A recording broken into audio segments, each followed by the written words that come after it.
يمكن أن تكون إيران غير قادرة على حماية كامل أجوائها. هذا الأمر أكيد، لا واقعي أكيد وغير أكيد. دقيق. ولكن هل تستطيع أمريكا أن تحمي السفن أو تحمي أسطولها أو تحمي أي شيء في مضيق هرمز أو في الخليج الفارسي؟ هدد الرئيس الأمريكي دونالد ترامب بتدمير البنية التحتية في إيران بما في ذلك محطات توليد الكهرباء وآبار النفط وجزيرة خرج إذا فشلت المحادثات مع النظام الجديد والأكثر عقلانية بحسب وصفه. وأشار إلى إحراز تقدم كبير في هذه المفاوضات التي وصفها بأنها تجري مع نظام جديد. يأتي هذا فيما أكد وزير الخارجية الأمريكي ماركو روبيو أن أهداف العملية العسكرية تتمثل في تدمير البحرية الإيرانية وقاعدتها الصناعية الدفاعية، بالإضافة إلى تقويض قدرتها على تصنيع قاذفات الصواريخ. وحذر من تهديدات طهران بإقامة نظام في مضيق هرمز للتحكم بحركة الملاحة في المياه الدولية. فهل تتجه الحرب الإيرانية الأمريكية إلى عملية برية؟ وما الذي يملكه الطرفان من أوراق في حال المضي إلى هذا السيناريو؟ الرئيس الأمريكي يتحدث عن تدمير وبأننا دمرنا وبأننا سنقضي على النظام الإيراني، ثم عاد بعد ذلك وتحدث عن مفاوضات وتحدث بأنه يجري مفاوضات مع الجانب الإيراني، وبالتالي الآن يأتي مرة أخرى ويقول سندمر محطات الطاقة الإيرانية. بالتالي ما قدرة الرئيس الأمريكي على تنفيذ ما يقول؟ شكرا استضافة. شوف أستاذي، يعني هناك فرق جوهري ما بين المنظومة العسكرية والمنظومة السياسية في الولايات المتحدة. المنظومة العسكرية هي تعمل بطريقة منفصلة غير تابعة لا للحزب الجمهوري ولا للحزب الديمقراطي، وتعمل بطريقة ممنهجة. فعملية البناء العسكري في الولايات المتحدة هي بطريقة يعني ممنهجة مخططة من قبل لإعطاء كل الخيارات المتاحة للرئيس. بالنسبة للمنظومة السياسية هي تستهدف المخاطب، سواء كان الداخل الأمريكي، الداخل الإيراني، المنظومة الدولية وهكذا. الرئيس ترامب يعني هو يحاول قدر الإمكان أن يصل إلى مجموعة معينة داخل النظام الإيراني تستطيع أن تفاوض. ولاحظ هو لم يذكر الجهة المفاوضة، هو يقول دائما وأبدا بطريقة معممة، يعني أنه هناك جهة نتفاوض معها في إيران. فواضح أن الجهة الموجودة هي ليست الجهة التي تحكم إيران حاليا أو ما تبقى منها أو الحرس الثوري، لأنه واضح جدا هي تمشي بمسار معين مخالف لإرادة الولايات المتحدة أو منهجية الحرب بشكل عام. يعني لاحظنا عملية سقوط نظام المرشد، عملية غياب المرشد الحالي. وما الفائدة؟ طيب ما الفائدة الآن أن تتفاوض مع جهة ليس لها أي نفوذ في إيران؟ طيب، في سقوط أي دول صديقي الكريم هناك طريقتين لسقوط أي دولة، اللي هي الطريقة الممنهجة التي سوف تكون بطريقة عملية انقلاب عسكري أو توجه مدني معين من خلال مظاهرات أو تنظيم معين ضد الدولة يدعم خارجيا. هذا يسيطر على الدولة ويقنن عملية الفوضى ما بعد الحرب. الطريقة الثانية هي الطريقة التي تخلق فوضى وعصابات وحرب أهلية وسوف تذهب باتجاه مهجرين داخل إيران. الولايات المتحدة لا تريد هذا المنهج، هي تريد لإيران المنهج الياباني والمنهج الألماني، اللي هو يعني عملية سقوط منظم للنظام، تغيير أيديولوجية النظام، وما بعد ذلك ضخ استثمارات أمريكية وغربية داخل النظام لخلق تركيبة معينة تستطيع أن تتعامل مع الغرب. لماذا أقول لك هذا الكلام؟ الجو الإيراني حاليا هو مكشوف تماما للولايات المتحدة ولا إسرائيل. فإذا أرادت هي فعليا من منظور عسكري أن تسقط أو تضرب ما تبقى من النظام تستطيع. سؤال أنا أطرحه على جميع الناس، لماذا تضرب الولايات المتحدة البرلمان الإيراني، التلفزيون الإيراني، الإذاعة الإيرانية؟ سأعود إليك. دعني أنقل هذا الذي تحدثت به للدكتور حكم أمهز. هل فعلا هناك جهة كما يقول ضيفي يمكن أن تتفاوض مع الولايات المتحدة الأمريكية في إيران؟ وهل إيران مستعدة للسيناريو الذي كان يتحدث عنه ضيفي، سيناريو اليابان أو سيناريو ألمانيا؟ سيناريو طبعا سيناريو الاستسلام يعني حتى يكون واضحا. يعني أولا يعني أنا استغربت أن الدكتور فرانك وكأنه صدق كل ما يقوله ترامب. يعني ترامب يتحدث عن إسقاط النظام، أين هو إسقاط النظام في إيران؟ ترامب حاول أن يحرك الشارع الإيراني ضد النظام، انقلب الشارع الإيراني إلى ملتف بشكل قوي جدا حول القيادة في إيران، ولكن انقلب الموضوع في الولايات المتحدة الأمريكية. الشارع انقلب على سياسات ترامب وليس الشارع الإيراني انقلب على النظام في إيران. فعمليا أن نتحدث بأنه وكأن النظام سقط في إيران، هذه مغالطة كبيرة جدا وكبيرة جدا جدا. لماذا؟ لأنه حتى الآن لو كان سقط النظام في إيران لوجدنا أن هناك فوضى اليوم في إيران. في إيران صحيح أن إيران تتعرض لضربات، ولكن هي أيضا ترد العين بعيون وليس عين بالعين. وكل الأمور الإدارية والسياسية والاقتصادية والعسكرية والأمنية تسير بشكل متكامل على الأرض، وليس هناك من أي خلل.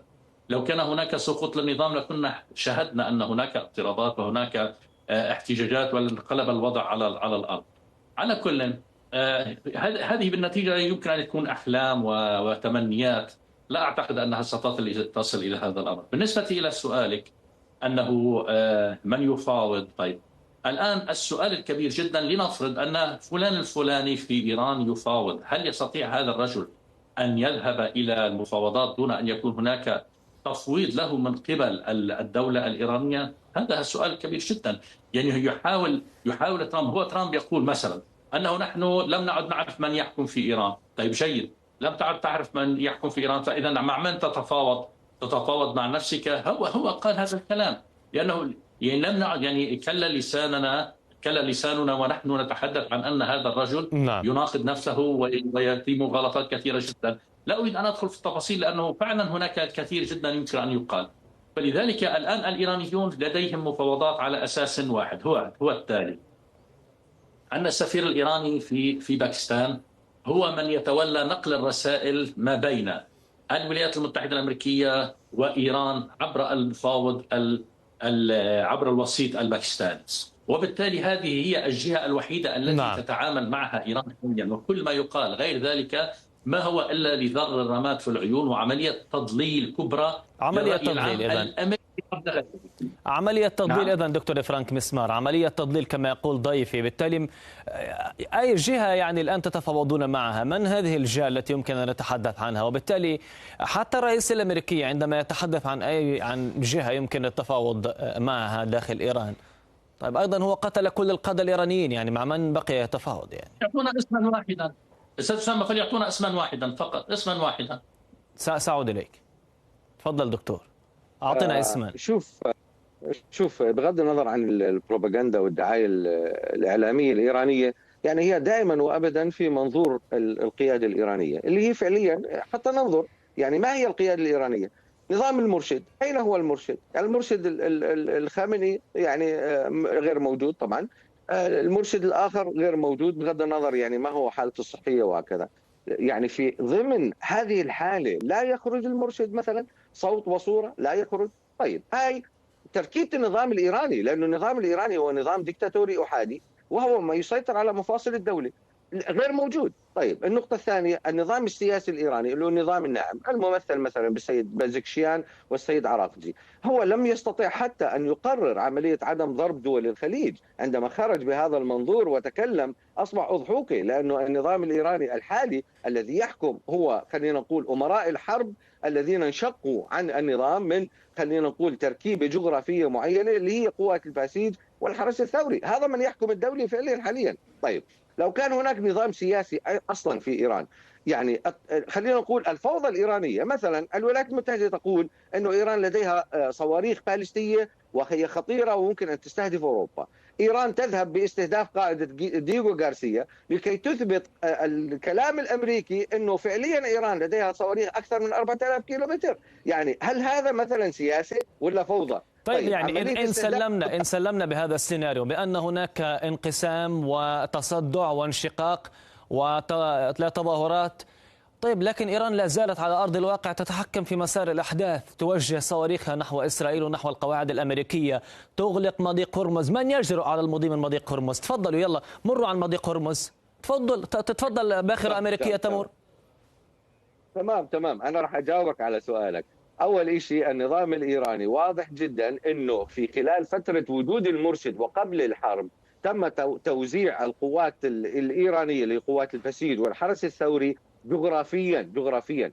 فهي لاحظ المنطقة الجنوبية تضرب الخليج، المنطقة الوسطية تضرب الأردن وإسرائيل، المنطقة الشمالية تضرب أذربيجان وتركيا. فواضح هنا موزعة جغرافيا، هي واضحة جدا. النقطة الثانية، إسرائيل ليست جزيرة عائمة، يعني إسرائيل هي معروف مكانها، فعملية ضرب الدول الخليجية بحجة ضرب خلينا نقول أمريكا وإسرائيل، هذا الكلام واضح أنه فوضى، واضح أنه هناك أمراء حرب وليس دولة. النقطة الثالثة هي فعليا الباكستان قالت أن هناك سفن خرجت من المضيق، الولايات المتحدة قالت أن هناك سفن خرجت من المضيق. ماذا يعني هذا الكلام؟ لا يوجد ألغام، يعني هو ما يقال أنه إيران ممكن أن تستخدم ألغام، ولكن المضيق مفتوح. المضيق لغاية الآن هو خلينا نقول تحت القرصنة الإيرانية، أنه إذا ذهبنا مثلا في اتجاه التجارة الدولية هي تستهدف السفن التي يعني المضيق مفتوح دقيقة. المضيق مفتوح، يعني المضيق مفتوح كما تقول. دعنا ننقل هذا لضيفي دكتور حكم أمهز.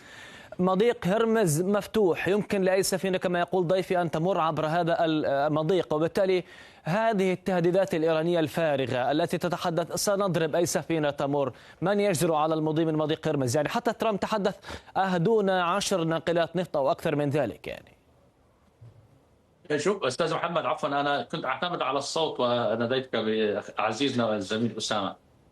شوف، اولا يعني هناك تناقضات حتى في كلام الدكتور فرانك.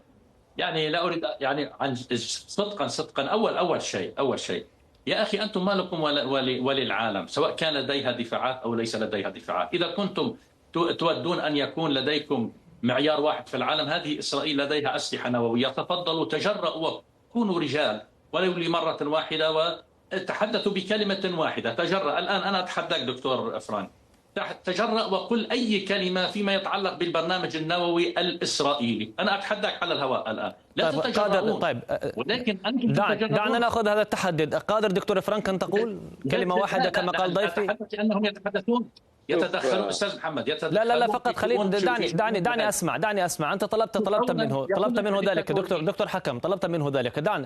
دعنا نستغل هذه النقطة ونسمع من الدكتور فرانك.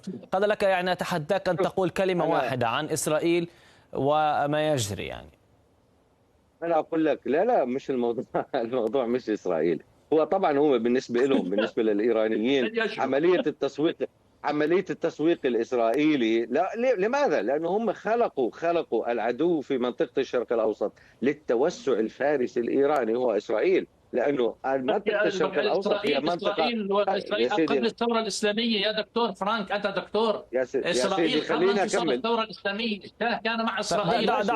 دعه يكمل يا دكتور حكم. سأعود لك دكتور حكم. دعه يكمل سريعا. أريد أن يكمل. أنا أريد فقط أن أتحدى أن يتحدث بكلمة واحدة عن البرنامج النووي الإسرائيلي وعن القنابل النووية. يلا سريعا ب30 ثانية دكتور فرانك، قادر على الحديث ب30 ثانية. أنا سوف أناظرك ولن أقاطعك، وأنت ناظرني ولا تقاطعني. طيب، منطقة الشرق الأوسط صديقي الكريم هي منطقة تنازع ما بين التمدد الفارسي لا دكتور فرانك، أنا لا دكتور أنا ليس لدي وقت. يعني هذا أصلا وقت الدكتور حكم. أنا ذهبت إليك سريعا لكي أخذ تعقيبا سريعا ب30 ثانية جواب على هذا السؤال الذي ذكر لك. هل أنت قادر على كلمة واحدة، قول كلمة واحدة على إسرائيل ب30 ثانية؟ تفضل، قادر أم لا؟ ليس أنا. الطاقة الذرية والطاقة النووية هو نادي نووي، وعندما دخلت فيها كوريا الشمالية أصبحت عضو في هذا النادي النووي. ليست أمريكا لا الصين ولا روسيا تسمح بإيران نووية. يعني عملية الكلام بموضوع إسرائيل هو كلام إيراني لخلق منظور عقائدي ضد إسرائيل. وصلت الفكرة دكتور حكم يعني دكتور حكم تحديت على الهواء ولن يشرب. طيب دكتور حكم وغيره كذا مرة تحديته. طيب دكتور حكم تفضل. عود لي سؤال. لن يشرب لن تجرؤ.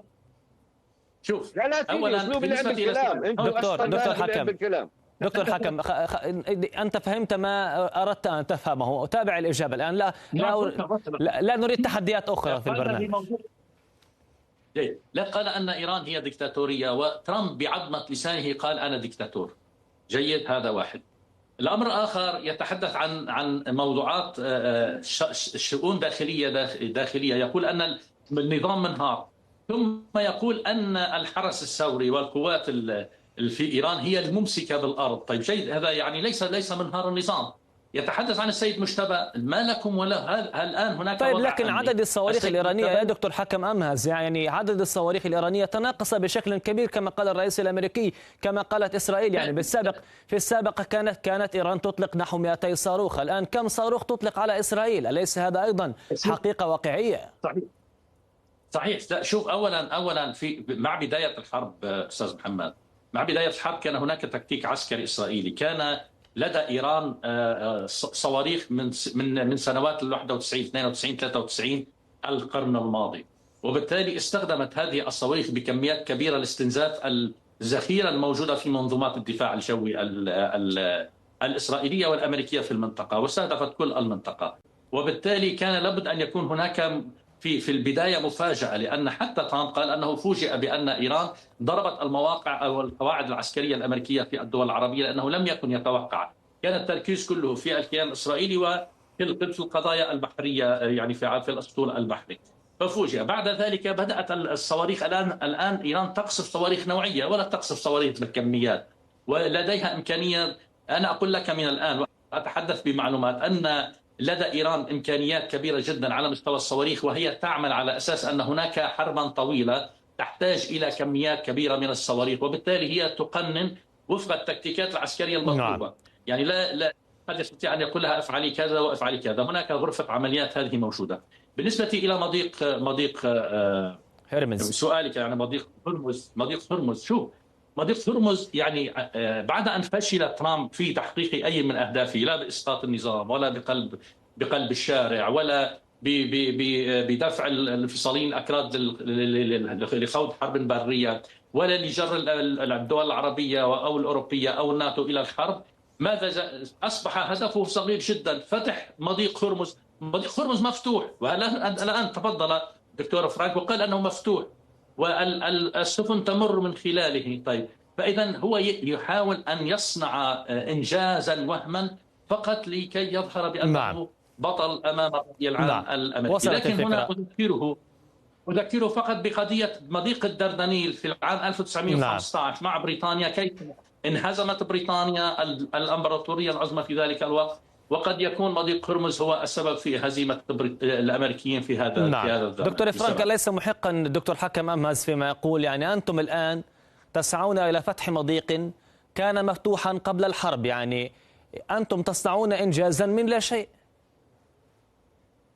لا بدك تعطيني فرصة أتكلم، يعني سأعطيك الفرصة. ما بكفي. لا أنا في السابق عدت لك فقط لأنه سألك سؤالا. تمام. طيب يا صديقي الكريم، شوف، الدول تنهار عسكريا واقتصاديا. إيران انهارت اقتصاديا، يعني التضخم 75%، عملية النفط وتصدير النفط. بغض النظر سيطرنا على جزيرة خرج أو على المضيق أو لا، وجود الأسطول العسكري الأمريكي هو يحجم من تصدير النفط الإيراني. فعملية الاقتصاد الإيراني عملية مقوضة وجهزة، ويعني ليست صعبة. عندما استهدفت إيران المضائق، وعندما استهدفت مقدرات الدول العربية التي تتعلق بالنفط، هي حولت المشكلة لمشكلة عالمية بطريقة معينة. هي تريد أن تضغط على الرئيس ترامب من منظور اقتصادي، ولكن هي لا تعلم واضح جدا أنه الولايات المتحدة لا تستورد من هذه المنطقة أكثر من 1%. هي فعليا تستهدف الاتحاد الأوروبي والصين حليفتها وشرق آسيا، وهذا الكلام سوف يؤدي إلى تحالف دولي. وقد لاحظنا يعني عملية التوجه إلى التحالف الدولي بدأت خطوة والأخرى. تحالف دولي أين يا دكتور فرانك؟ تحالف دولي أين؟ يعني ولا دولة لبت نداء ترامب. لا سيدي، حتى احنا نتكلم بحقائق. طب أعطني دولة واحدة لبت نداء ترامب وأرسلت قواتها إلى المنطقة، حتى من حلف الناتو من حليفه فرنسا. لا سيدي، أنا أتكلم بالوقائع. أين يا دكتور أرسلت فرنسا قوات؟ أين أرسلت فرنسا أرسلت 10 قطاعات بحرية على رأسها تشارل دي غول. هذا الكلام أوروبا أرسلت. بريطانيا لا يا سيدي أرسلت. وماذا قال ماكرون؟ لن نشارك في أي عملية عسكرية. ما الفائدة؟ سيدي الكريم، رهان إيران خاسر. لماذا؟ لأنه أتى بعد الحرب الأوكرانية. بعد الحرب الأوكرانية أوروبا أصلا يعني تحت الضغوط الاقتصادية من خلال النفط، ومن ثم ذهبت إيران من خلال المضائق، وطبعا بدأ تفعيل مضيق باب المندب من خلال الحوثيين، بدأت في الضغط على أوروبا أكثر. إذا لاحظنا أوروبا بدأت في مرحلة التململ وذهبت في اتجاه الولايات المتحدة. لماذا؟ لأنه مثلا كما قلت لك فرنسا أرسلت قطاعات عسكرية، بريطانيا قالت لا أريد أن تستخدم القوات الأمريكية القواعد العسكرية البريطانية، ذهبت بالسماح، ذهبت خلينا نقول باتجاه تحالف من خلال قاعدة ديوغو غارسيا اللي هي أصلا مشتركة ما بين بريطانيا والولايات المتحدة. جميع الأساطيل البحرية الأمريكية التي أجت. واليوم يا دكتور، هل استمعت هل وصلتك أخبار إسبانيا التي قالت بأنها لن تسمح حتى للطائرات الأمريكية بأن تمر بالأجواء الإسبانية؟ دكتور أنا فقط أريد أن تقول. ولكن إسبانيا أصلا هي لم تدفع 5% من خلينا نقول مقدراتها من الجي دي بي في اتجاه الناتو أصلا. وهي النقطة الثانية هي معارضة خلينا نقول توجهات الرئيس ترامب. لا نستطيع أن نحكم على أوروبا كقارة من خلال إسبانيا، نحكم على القوى العظمى فرنسا، ألمانيا وبريطانيا. النقطة الثانية اللي هي ونقطة مهمة، الولايات المتحدة لا تريد من هذه الدول دعم عسكري، تريد عملية إدارة المنطقة ما بعد السيطرة على جزيرة خرج والمضائق. هذا ما تريد الولايات المتحدة.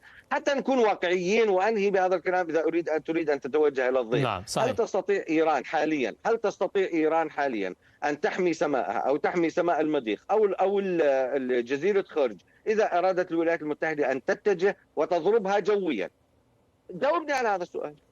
دكتور حاكم أمهز تفضل. أنا لدي الجرأة الكاملة أن أجيبه، ولكن قبل أن أجيبه يجب أن أرد على تناقضات كثيرة جدا تحدث بها. لا دكتور جاوبني. لا دكتور جاوب على السؤال. جاوب على السؤال أولا. أولا سؤال تكرم عيونك. طيب لا الوقت يداهمنا، لا أعرف إذا كان لديك الوقت أن تجيب كل هذه الإجابات. يمكن أن تكون إيران غير قادرة على حماية كامل أجوائها. هذا الأمر واقعي وغير دقيق، ولكن هل تستطيع أمريكا أن تحمي السفن أو تحمي أسطولها أو تحمي أي شيء في مضيق هرمز أو في الخليج الفارسي؟ أصلا الآن إذا كنت تعرف دكتور فرانك تعرف الآن كم هو بعيد الأسطول الأمريكي عن مضيق هرمز وعن مرمى النيران الإيرانيين؟ أكثر من 1500 متر إذا كنت تعرف أو لا تعرف، أعطيك علما. إذا كانت أمريكا تتفوق بشيء معين هي والإسرائيلي، وهذا أمر طبيعي جدا في هذا العالم، فإيران لها الشرف أنها تصمد أمام هذه القوة العظمى لأكثر من شهر بعد أن ركعت كل العالم. خلال يومين كانت تركع العالم أمام أمريكا. وهذا لا سيدي، العراق صمدت 40 يوم. العراق صمدت 40 يوم. لم أقاطعك. لا تقاطعني. لم أقاطعك صحيح، لأنه أنا كثير من المغالطات 30 يوم مو كثير. فإذا إيران بمجرد صمودها أكثر من شهر هذا هزيمة نكراء للأمريكيين والإسرائيليين. لأنه عن دكتور فرانك سأعود إليك. دكتور فرانك سأعود إليك. طيب لكن يا دكتور حكم يعني ضيفي يقول العراق صمد 40 يوما، هذا ليس إنجازا أن صمدت إيران 30 يوما. يعني العراق صمد 40 يوما يقول لك.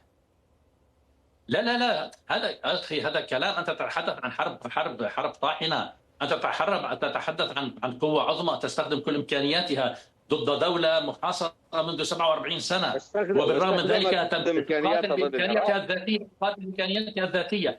على كل يا دكتور فرانك، العبرة في النتائج. جيد، العبرة في النتائج.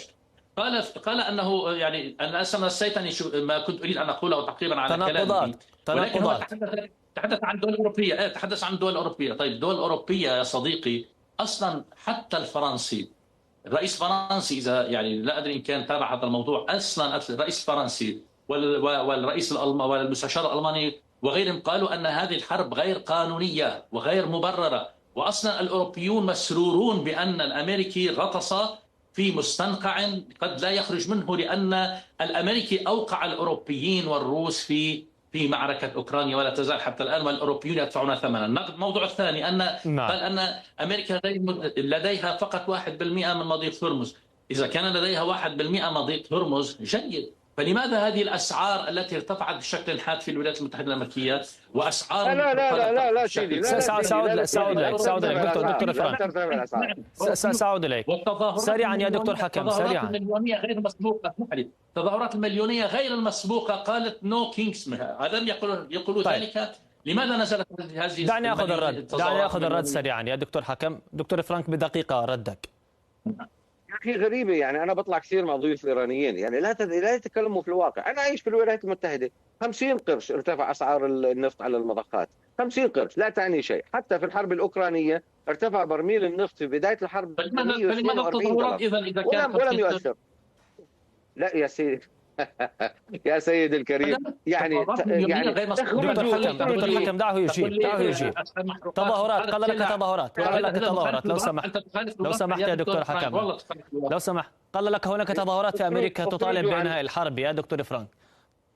لا مظاهرات نو كينجز هاي موجوده في الولايات المتحده، مبرمجه ما لها خص في الحرب الاوكرانيه. ولعلمك اصلا هي، يعني انا طلعت في برنامج خاص عن هذا الموضوع، هي اصلا نو كينجز بات ذا كينج، لانه هي مختصره. طبعا هي لها هدف اخر سياسي دبلوماسي في الولايات المتحده، ليس لها اي خص او اي علاقه في الحرب الايرانيه. شغله ثانيه، الايرانيين الموجودين في الولايات المتحده هم ليبراليين.